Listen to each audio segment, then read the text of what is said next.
Seigneur, que tu es beau.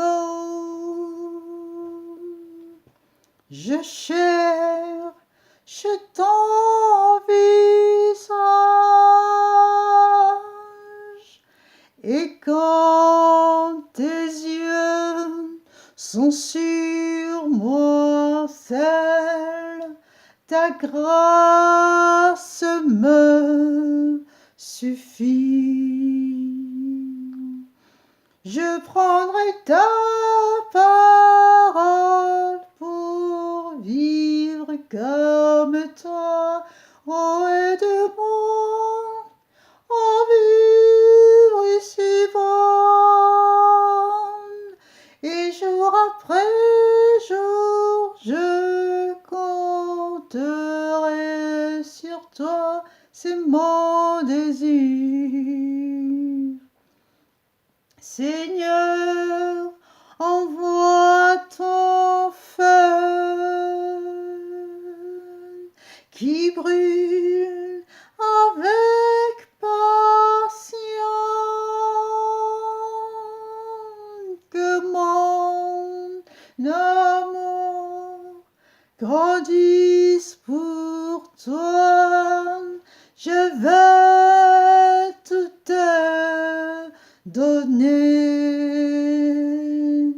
Je prendrai ta parole pour vivre comme toi. Oh, aide-moi à vivre ici-bas. Et jour après jour, je compterai sur toi. C'est mon désir. Shalom, peuple de Dieu, shalom bien-aimé, shalom vaillant héros. Merci encore à vous pour votre assiduité, merci pour votre présence, merci pour votre écoute, votre, comment dire, vos auditions. Et merci surtout pour vos partages. Vous serez récompensés, ça, soyez-en sûrs. Donc, nous sommes encore à notre rendez-vous hebdomadaire avec la série Un jour, une qualité. Et aujourd'hui, nous allons parler de la qualité de persévérance. La qualité de persévérance. En fait, la persévérance, ça entraîne l'endurance. Si tu persévères, tu as forcément de l'endurance. C'est quoi? C'est en fait maintenir un effort d'une intensité relative pendant une durée prolongée. Voilà, maintenir un effort d'une intensité relative pendant une durée prolongée. Cela veut dire que tu commences quelque chose et tu le finis. Malgré les difficultés, malgré ce que tu endures, malgré tout ce que tu rencontres, tu finis. L'endurance, c'est ce que les grands sportifs, ils ont quand ils sont sur un terrain de course, par exemple. Donc, quand il y a du relais, quand il y a du 400 mètres, longueur et tout ça. Même quand ils voient plein de gens les dépasser, ils tiennent jusqu'au bout, ils n'abandonnent pas, bien aimé. Donc aujourd'hui, je suis venue te demander, n'abandonne pas, n'abandonne pas. Quelles que soient les tribulations, quelles que soient les difficultés, quel que soit le vent fort qui souffle, quel que soit ce qui se passe, je t'en prie, bien aimé, n'abandonne pas. Parce que des tribulations, tu vas en avoir, des vents impétueux, tu vas en avoir, des tempêtes, tu vas en avoir. Mais je t'en supplie, n'abandonne pas. Parce que Jésus-Christ, il n'a jamais abandonné. Jésus-Christ, il a toujours tenu jusqu'au bout. C'est pour ça aujourd'hui, bien-aimé, je viens te demander, surtout n'abandonne pas. Parce qu'il a déjà remporté la victoire. Oui, Jésus a remporté la victoire. Cela ne veut pas dire que tu ne vas pas souffrir. Cela ne veut pas dire que tu vas gagner toutes tes batailles. Oh les mères, ouais, super, j'ai gagné. Non. Les combats, il va en avoir, les batailles, il va en avoir, mais ils seront durs l'un après l'autre. Ça va être dur l'un après l'autre. Mais si tu ne tiens pas au premier combat, maintenant, admettons que tes combats, c'est des pensées négatives, ou alors, comment dire, les choses de la vie, les choses spirituelles comme les choses de la vie. Je prends exemple d'un employeur qui est très nerveux, très stressé, qui te met les bâtons dans les roues. Bien aimé, si tu abandonnes et que tu quittes ce travail, laisse-moi te dire, tu ne trouveras pas mieux. Parce que si tu es là-bas, c'est parce que Jésus-Christ de Nazareth t'a mis là. Ok? Si ton combat, c'est ce chef, ne va pas dire je vais abandonner, je vais laisser la place à une autre personne. Parce que si tu quittes là-bas, la tribulation va encore te rattraper encore chez un autre employeur. Amen. Donc reste là. Prie l'Éternel Tout-Puissant. Quand il va t'envoyer des flèches, quand il va t'envoyer des choses pour t'énerver, pour te stresser, toi prie l'Éternel, prie le Saint-Esprit, qu'il le remplisse afin qu'il puisse voir la compassion du Saint-Esprit, afin qu'il puisse voir l'amour du Seigneur qui t'habite, afin qu'il puisse changer. Prie l'Esprit Saint qui le change, mais ne prie pas que tu puisses partir. N'abandonne surtout pas, parce que le malin, si tu l'abandonnes, lui, il va te rattraper au carrefour.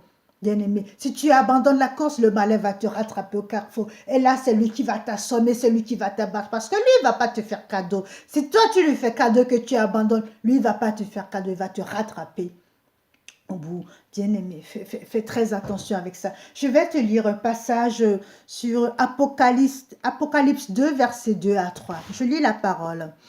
Je connais tes œuvres, ton travail et ta persévérance. Je le sais. Tu ne peux supporter les méchants. Tu as éprouvé ceux qui se disent apôtres et ne le sont pas, et tu les as trouvés menteurs. Tu as de la persévérance, tu as souffert à cause de mon nom, et tu ne t'es pas lassé. Alléluia, tu as souffert à cause de mon nom. Tu as de la tribulation. C'est ce que la Bible nous dit, c'est ce que Jésus-Christ de Nazareth nous dit. Donc, tu as souffert.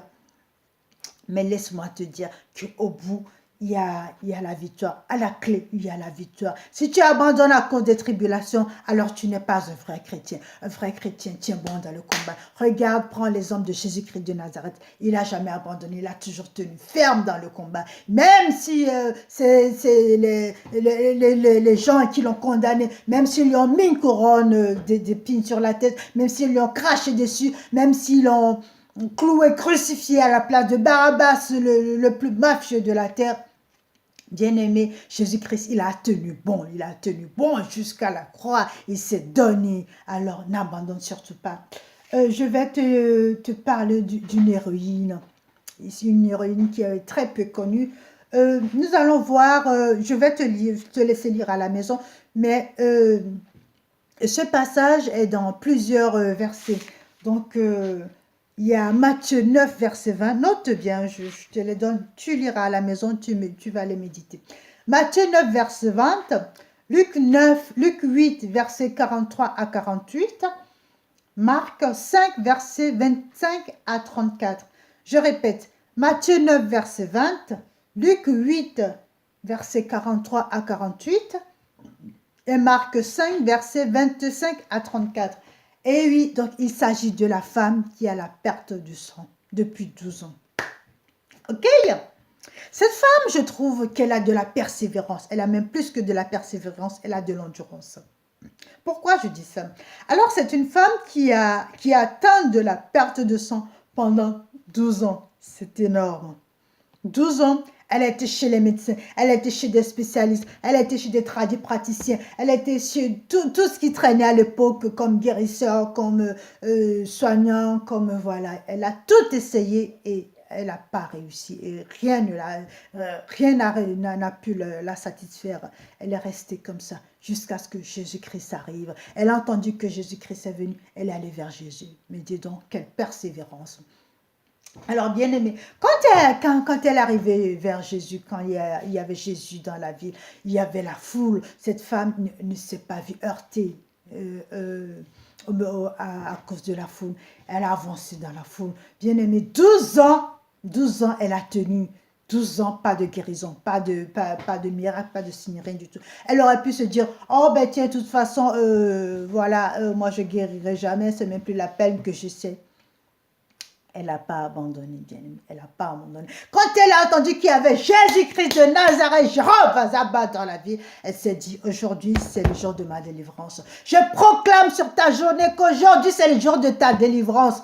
Alléluia. Persévère seulement. C'est le jour de ta délivrance. N'abandonne pas, bien-aimé. N'abandonne pas. Et ne lâche surtout pas. Et ne rate surtout pas le jour de ta délivrance, bien-aimé. Ne rate pas le jour de ta délivrance. Cette femme, elle a persévéré pendant 12 ans. Elle a compris que c'est le jour de sa délivrance. Elle a été dans la foule. Bien-aimé, qu'est-ce qui l'a poussé à se propulser dans la foule? Qu'est-ce qui l'a poussé à se faufiler dans la foule? C'est la foi. Alléluia. C'est la foi. La persévérance, elle ne marche jamais seule. L'endurance ne marche jamais seule. Il faut la foi derrière. Alléluia. C'est la foi en notre Seigneur et Sauveur Jésus-Christ de Nazareth qui nous donne cet élan, qui nous donne cette zèle de pouvoir aller de l'avant, de pouvoir persévérer, de pouvoir avancer malgré les tribulations, malgré les problèmes, malgré les peines, de pouvoir avancer, de pouvoir atteindre notre but. Alléluia. Cette femme, elle s'est faufilée dans la foule. Et qu'est-ce qu'elle avait comme objectif? Juste toucher le port de sa robe. Alléluia! Juste toucher le port de sa robe parce qu'elle savait qu'avec la foi qu'elle avait, parce qu'elle a pu tenir 12 ans, parce qu'elle a pu maintenir son corps, parce qu'elle a pu maintenir sa foi, parce qu'elle sait qu'il y a un sauveur, Jésus-Christ de Nazareth, Jehovah Sabaoth, qui viendra la sauver, bien-aimée. Elle a gardé tout ce que les médecins ont fait. Elle a mis ça de côté. Bien-aimée, à l'époque, quand tu souffrais de quelque chose comme ça, de la perte de sang, tu étais considéré comme impur, bien-aimé. Elle était mise à l'écart dans la population. Elle était mise à l'écart, bien-aimé. Elle était isolée. Elle était dans l'isolement pendant tout ce temps. Elle pouvait voir personne, elle pouvait toucher personne parce qu'elle était impure, bien-aimé. Le jour-là, elle a osé. Elle est sortie de sa tanière. Elle est sortie de sa tanière comme un loup. Elle est sortie et elle s'est faufilée. Elle aurait pu se dire, je suis condamnée, je ne peux même pas le toucher parce que je vais le salir. Non, elle a osé, elle a bravé cette maladie et elle a persévéré. Elle a tenu bon dans les tribulations, les moments où on lui a craché dessus, sale impur. Fiche la paix, quitte-la, laisse-nous passer. Il y en a même qui l'ont poussé. Il y en a des médecins qui lui ont dit, allez, retourne, va là où tu es. Je ne peux même pas te guérir. Tu es condamné à vivre dans le sang. Oh que non, Jésus-Christ de Nazareth est venu te dire aujourd'hui, bien-aimé, tu n'es pas condamné. La situation que tu vis en ce moment, ce n'est pas une condamnation. Alléluia, donne-moi un amen. La situation que tu vis en ce moment, le problème que tu vis en ce moment, la tribulation que tu vis, que tu passes des nuits blanches, cette femme qui te fait souffrir, cet homme qui te fait souffrir, qui te fait honte, cet employeur qui te traîne dans la boue, laisse-moi te dire, ce n'est pas une condamnation parce que Jésus-Christ est venu, il a donné son sang pour toi. Alléluia. Le jour-là, cette femme a reçu sa guérison, bien-aimée. Le jour-là, cette femme a reçu sa guérison. Parce qu'elle a persévéré, parce qu'elle a osé. Je prends tout de suite le verset de 1 Thessaloniciens, verset 4. Aussi, nous glorifions, nous de vous, dans les églises de Dieu, à cause de votre persévérance et de votre foi dans toutes vos persécutions et les afflictions que vous supportez. Thessaloniciens 1, verset 4. 2 Thessaloniciens 1, verset 4. Pardon, 2 Thessaloniciens 1, verset 4. Médite ça bien, garde-le en tête, bien-aimé. Lis-le pendant la semaine, ça va t'aider. Bien-aimé, persévérance rime avec endurance, endurance rime avec foi. Si tu n'as pas la foi, tu ne peux pas persévérer. Et c'est Jésus-Christ de Nazareth qui te donne la persévérance. Ferme les yeux un court instant. Père de gloire, Dieu de bonté, Dieu de toute miséricorde, je te remercie encore infiniment pour ce rendez-vous hebdomadaire que tu nous donnes. Parce que tu es tout le temps au rendez-vous, tu es présent, tu es omniprésent, tu es omniscient, tu es omnipotent. Merci Père pour ta présence encore dans ce lieu. Père, je te Demande pardon pour les fois où nous avons abandonné, pour un petit rien du tout, les fois où nous avons abandonné parce que la foi nous manquait. Père éternel, nous te supplions en ce moment, pardonne-nous, nous remettons à toi, Père. En ce moment même, nous voulons que tu augmentes notre persévérance, que tu nous augmentes notre foi, Père. Nous voulons utiliser notre foi pour garder, pour persévérer dans les moments durs, dans les moments de tribulation. Père éternel, ne nous abandonne pas. Merci infiniment pour cette foi que tu nous donnes qui est aussi forte, cette foi qui est ancrée, cette foi qui a des bonnes racines. Merci parce qu'en ce moment même, tu nous donnes la force, le courage, la détermination de pouvoir persévérer, de pouvoir remporter la victoire, cette victoire que tu as déjà remportée et cette victoire que tu nous réserves. Gloire, louange, honneur à toi, mon Dieu, mon sauveur, mon roi. Jusqu'au bout, je veux te suivre dans les bons et mauvais jours. À toi pour mourir et vivre, à toi Jésus mon sauveur. Gloire, louange, honneur à toi, mon Dieu, mon bien-aimé.